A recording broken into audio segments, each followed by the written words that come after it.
اور یہی آیت اللہ صادق روحانی، ان سے ایک دفعہ یہی پوچھا گیا کہ امام زمانہ علیہ السلام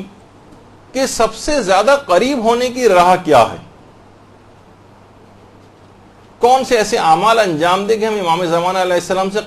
قریب ہوتے چلے جائیں۔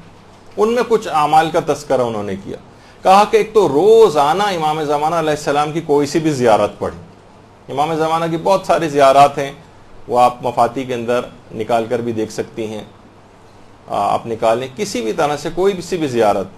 بہت ساری زیارات ہیں۔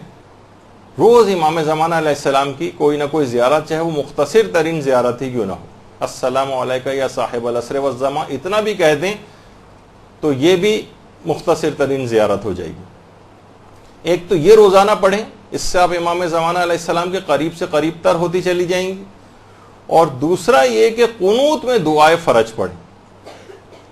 اچھا، دعائے فرج کے نام سے دو دعائیں ہیں عام طور پر نظر آتی ہیں، ایک تو الہی عظم البلاؤ والی دعا ہے، اس کو بھی کچھ لوگ کہتے ہیں، اور ایک جو دعائے سلامتی ہے امام زمانہ علیہ السلام ہے، اللہم کن لولیک الحجت والی۔ تو کوئی سی بھی ان میں سے دعا جو امام زمانہ علیہ السلام کے لیے دعا شمار ہو، یا تو یہ والی دعا جو کہ سب کو یاد ہی ہے، اس کو قنوت کے اندر روزانہ پڑھنا، جو روزانہ قنوت میں اس کو کم سے کم روزانہ کیا تو کوشش کریں ہر نماز کے قنوت میں یہ پہلے پڑھ لیں، اس کے بعد کوئی سی بھی اور قنوت کی دعا پڑھیں۔ یہ بہت زیادہ اس کی آج کل کے زمانے میں کافی تاکید ہے، ورنہ مختصر ترین جو اللہم کن لولیک اللہم عجل لولیک الفرج، یہ والی جو مختصر ترین ہے یہ بھی پڑھ سکتے ہیں۔ تو بہرحال کسی بھی طریقے سے نمازوں کے قنوت میں۔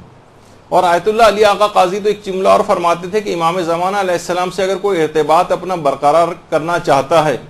تو وہ نماز شب میں جو نماز وتر ہوتی ہے اس کے قنوت میں دعائے فرج پڑھے، بلکہ ہر روزانہ پڑھے، بلکہ اپنی ہر دعا میں دعائے فرج کو شامل کر لیں۔ یعنی آپ کو عمومی دعائیں بھی اپنی کرنی ہو، مثلا کوئی سی بھی گھریلو ٹائپ کی کوئی دعا، اور شادی کی دعا، اور اولاد کی دعا، اور بیماری سے دور ہونے کی دعا، کوئی سی بھی دعا کریں اس سے پہلے دعائے فرج ڈال دیں اس میں۔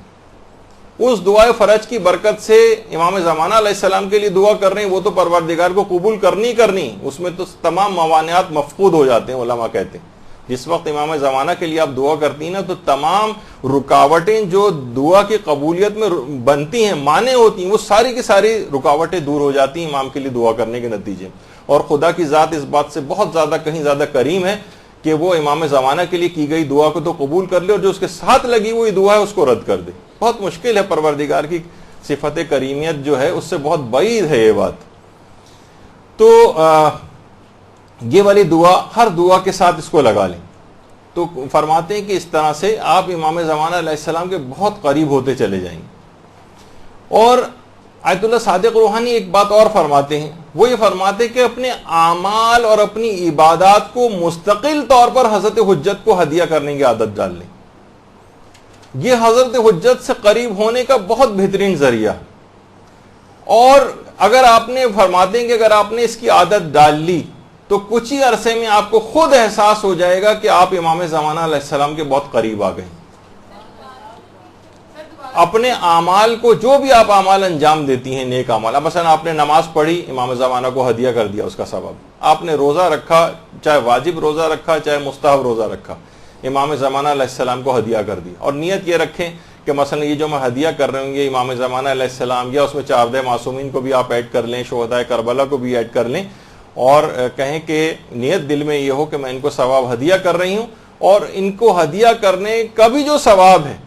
یعنی یہ جو ثواب ہدیہ ان کو کیا، اس میں ان کی بارگاہ سے جو ثواب اور فائدے مجھے ملیں گے وہ میں اس کو تمام کائنات کے شیعوں کے اوپر، اپنے مرحوم رشتہ داروں پر، سب کے اوپر میں اس کو تقسیم کرتی ہوں۔ اللہم صلی علی محمد وعلی محمد۔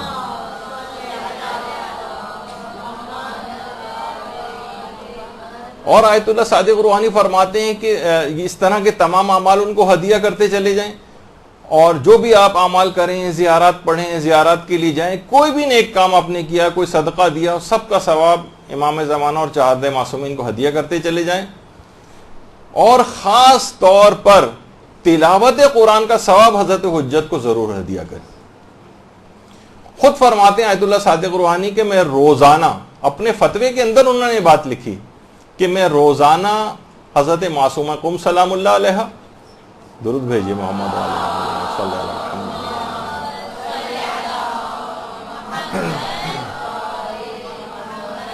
اور امام رضا علیہ الصلوۃ والسلام،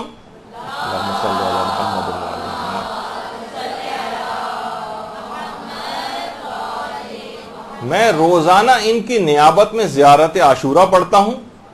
اور روزانہ وقت سحر فجر کی نماز سے پہلے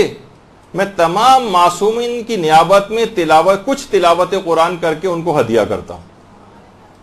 قرآن کو اور امام زمانہ علیہ السلام کا بہت ہی قریبی تعلق ہے۔ یہی وجہ ہے کہ امام زمانہ علیہ السلام کا ایک لقب شریک القرآن بھی ہے۔ جب بھی آپ زیارت میں بھی کہتی ہیں نا السلام علیکم یا شریک القرآن، اور دیکھیے قرآن بھی کتاب ہدایت ہے، امام زمانہ خود عین ہدایت ہیں۔ قرآن ہر چیز کو آشکار کرنے والا ہے، اور امام زمانہ علیہ السلام بھی جب آئیں گے تو ہر چیز کو آشکار کر دیں گے۔ بہت ساری مماثلت امام زمانہ علیہ السلام اور قرآن مجید میں، تو تلاوت قرآن امام زمانہ علیہ السلام کو ہدیہ کریں۔ اور دیکھیے آپ خود سوچیں کہ ہم جب کسی کو ہدیہ کرتے ہیں نا، تو خود مثلا آپ اپنے کسی مرحوم رشتہ دار کو ہدیہ کریں،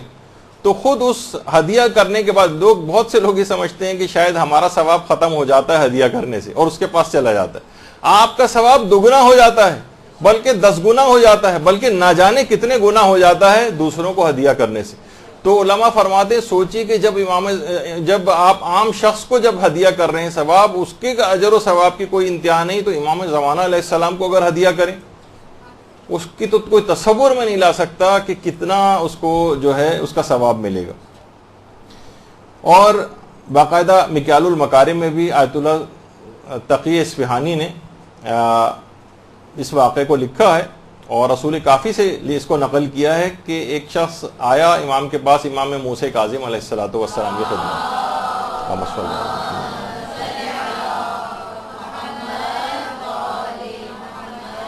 کہا کہ مولا میں ہر ایک پورا قرآن ختم کر کے ایک معصوم کے نام ہدیہ کرتا ہوں، 14 معصومین کے لیے 14 قرآن، تو اس کا کیا ثواب ہے؟ امام نے فرمایا تم قیامت میں ان ہستیوں کے ساتھ رہو گے۔ کہنے لگا مولا حیران لگے اتنا زیادہ ثواب، اگر تصور میں لے کر آئیں کہ افضل ترین ہستیوں کے ساتھ کسی کو جنت میں رہائش نصیب ہو جائے، ہر وقت وہ ان کے پڑوس میں رہیں،